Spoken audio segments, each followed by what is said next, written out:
Heck yeah, Tom Holland. He might be the newest member of the Marvel family. Hey everyone. But one look at his Instagram and you can see why fans are flipping out for this kid. The 21-year-old has worked his butt off to become a legit superhero for his new Spiderman Homecoming movie. This ain't no fake acrobatic action.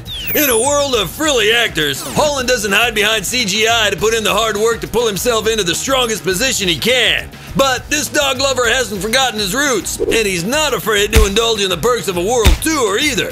Better yet, this young professional has started Brothers Trust, his own new charity with his real bros, Sam, Harry, and Paddy. How many kids his age raise awareness for lesser-known worthy charities? Can you say philanthropy, baby? We can all learn from a guy like Holland. Heck yeah, Tom Holland.